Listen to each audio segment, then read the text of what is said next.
Hi friends, welcome to Sandhya குட்டி channel. நம்ம சந்தியா குட்டி சேனல் மூலியமா 2 உருளைக்கிழங்க வச்சு சட்டுன்னு செய்யக்கூடிய கிரேவி எப்படி செய்யுதுன்னு சொல்லிட்டு பார்க்கலாங்க. அதுக்கு நான் மண் கடாய் வச்சுக்கிட்டேன். மண் கடாய் நல்லா கிளீன் பண்ணிட்டு வச்சிருக்கேங்க. அது நல்லா ஹீட் ஆகி வரட்டும். இப்ப பாத்தீங்கன்னா உருளைக்கிழங்க நான் இது போல ரவுண்ட் ஷேப்ல நான் ஸ்லைஸ் பண்ணி வச்சிருக்கேன். நல்லா வாஷ் பண்ணிட்டு எடுத்து வச்சிருக்கேங்க. இப்ப இந்த உருளைக்கிழங்கு கிரேவி எப்படி ஈஸியான முறையில ரொம்ப சூப்பரான டேஸ்ட்ல எப்படி செய்யுதுன்னு பார்க்கலாம். கடாய் நல்லா சூடாயிட்டு வந்துடுச்சுங்க. இப்போ நம்ம ஆயில் சேர்த்துக்கலாம்.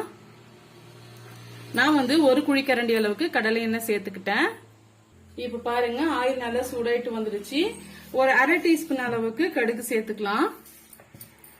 1/4 டீஸ்பூன் அளவுக்கு சீரகம், 1/4 டீஸ்பூன் அளவுக்கு சோம்பு சேர்த்துக்கலாங்க. சோம்பு சேர்க்கும் போது நல்ல பிளேவர் கிடைக்கும், வாசமாவும் இருக்கும். பாருங்க கடுகு நல்லா பொரிஞ்சு வருது.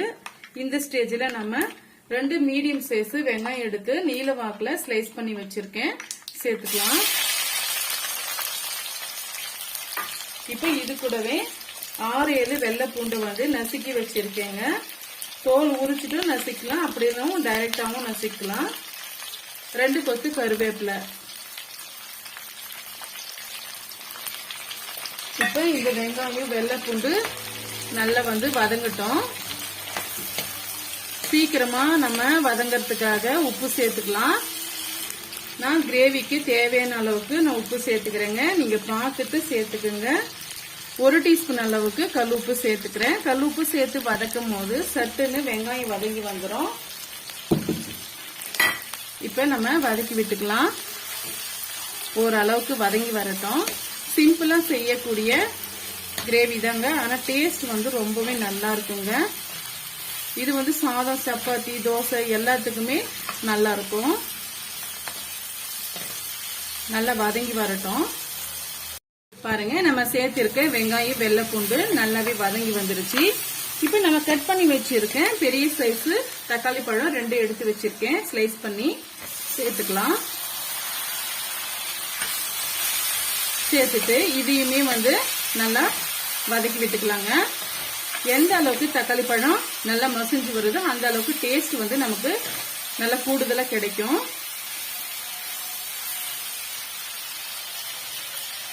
இப்ப இது கூடவே நம்ம கட் பண்ணி வச்சிருக்க உருளைக்கிழங்கு சேர்த்துக்கலாம். இதையும் சேர்த்து வதக்கும் போது தக்காளி பழம் நல்லாவே மசிஞ்சு வந்துடும்.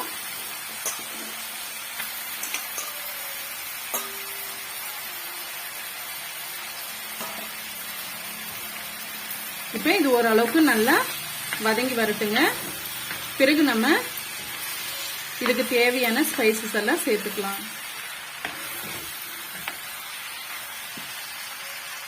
இப்ப பாருங்க நம்ம சேர்த்திருக்க உருளைக்கிழங்கு தக்காளி பழம் நல்லாவே மசிஞ்சு வந்துருச்சு. இந்த ஸ்டேஜ்ல நம்ம தேவையான அளவுக்கு மிளகாய் தூள் சேர்த்துக்கலாம். உங்க காரத்துக்கு ஏற்ப சேர்த்துக்குங்க. நான் 1 டீஸ்பூன் அளவுக்கு மிளகாய் தூள் சேர்த்துக்கிறேன். 1 டீஸ்பூன் அளவுக்கு மல்லித்தூள் சேர்த்துக்கிறேன். இப்ப இது கூடவே கறி மசாலா பொடி அப்படின்னு சொல்லிட்டு பவுடர் இருக்கு, அது ஒரு 1/2 டீஸ்பூன் அளவுக்கு சேர்த்துக்கிறேன். சேர்த்துட்டு ஒரு 2 நிமிஷம் நல்லா மிக்ஸ் பண்ணி விட்டுக்குங்க. அந்த பச்சை வாடெல்லாம் போற வரைக்கும் மிக்ஸ் பண்ணி விட்டுக்குங்க. இப்ப பாருங்க தேவையான அளவுக்கு நம்ம வதக்கி விட்டுக்கிட்டோம். இப்ப உங்க தேவைக்கு ஏற்ப தண்ணியை சேர்த்துக்குங்க. தண்ணி சேர்த்து இந்த கிழங்கு வெந்து வர வரைக்கும் நம்ம வேக வச்சு எடுத்துக்கலாம். குழம்போட கன்சிஸ்டன்சி எந்த அளவுக்கு வேணும்னு பார்த்துட்டு நீங்க தண்ணியை ஆட் பண்ணிக்கோங்க. திக்கா வேணுமா இல்ல கொஞ்சம் தண்ணி மாதிரி வேணுமான்னு பார்த்துட்டு தண்ணியை சேர்த்துக்குங்க. இப்ப மூடி போட்டு 5 ல இருந்து ஒரு 10 நிமிஷம் நல்லா வேக வச்சு எடுத்துக்கலாம். பாருங்க நம்ம சேர்த்திருக்க தண்ணி நல்லாவே கொதிச்சுட்டு உருளைக்கிழங்கு நல்லாவே வெந்து வந்துடுச்சு. இப்ப வெந்து வந்திருக்கிற இது எப்படி தெரியணும்னு பாத்தீங்கன்னா கரண்டியை வச்சு நீங்க அழுத்தினீங்கன்னா நல்லாவே கட் ஆயிட்டு வரணும்.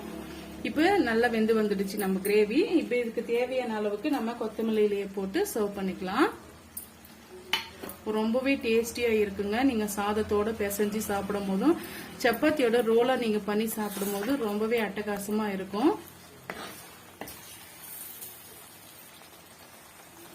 ரொம்பவே டேஸ்டியான அருமையான இந்த உருளைக்கிழங்கு கிரேவி ரெசிபி கண்டிப்பா வந்து உங்களுக்கு பிடிக்கும்னு நினைக்கிறேன். பிடிச்சிருந்தா மறக்காம சந்தியா குட்டி சேனலுக்கு சப்ஸ்கிரைப் பண்ணுங்க, லைக் பண்ணுங்க, ஃப்ரெண்ட்ஸ் அண்ட் ஃபேமிலியோட நிறைய ஷேர் பண்ணுங்க. தேங்க்யூ.